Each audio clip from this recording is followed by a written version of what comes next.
దేవుని పైన ప్రమాణం చేసి చెప్తున్నానే, నేను నీకే ఓటేసింది. అన్న నేను కూడా ప్రమాణం వేసి చెప్తున్నా అన్న, నేను నీ కత్తెర గుర్తుకే ఓటేసిండే.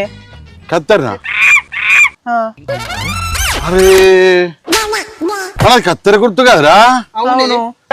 అబ్బర బిడ్డ, ఈ కత్తెర కటింగ్ ప్లేయర్ రెండు ఒక్క లెక్కరే కనబడే వరకల్లా కటింగ్ ప్లేయర్ కి వేసిండ్రా. ఎంత పని అయిపోయారా? ఛీ, ఏం మనిషి ఉన్నావు అన్న, నీ గుర్తు నీకు గుర్తుండదా అనే? నీ ఓటు నువ్వే వేసుకోలే, ఊర్లే మందిని బదనాం చేస్తున్నావు నువ్వు. ఊర్లో ఎవరికన్నా తెలితే ఇజ్జత్ పోతుంది ఈ ముచ్చట. అరే నీ దండం పెడతారా?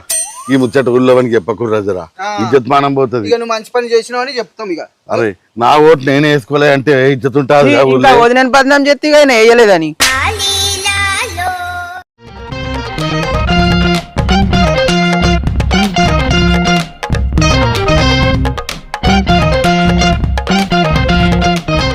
అబ్బా కళ్ళు అయితే గట్టిగా మంది బాగానే తాగినామనిపించరా? అస్సలు అంటే అసలు వచ్చింది. ఏమరా సిద్ధు, వార్డు నెంబర్ పోయి చేస్తే 3 ఓట్లు వచ్చినాయి అట కారా? నీ ఓటు నువ్వే మర్చిపోయినావుట కారా? ఏమన్నా మనిషిపోయినారా నువ్వు? నీ 3 ఓట్లు వస్తాయిరా. చిత్రమైన చెప్పినావురా? ఏ చెప్పలేదనా? నువ్వు చెప్పకపోతే ఈ ముచ్చట పోసేయట్లేదు కదా. ఒక పని చేయరా, వారి ఊర్లోకి పోయి మన గుడికాడికి పోయి మైక్ పట్టుకొని ఊరందరికి చెప్పు.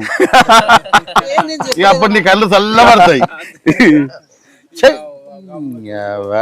అయినా నీకు రాజకీయం ఎందుకురా? వార్డు నెంబర్గా పోటీ చేసి 50,000 ఖర్చు పెడితే 3 ఓట్లు వస్తాయిరా? 5 ఏళ్ల కింద సర్పంచ్గా పోటీ చేసి 5 లక్షలు ఖర్చు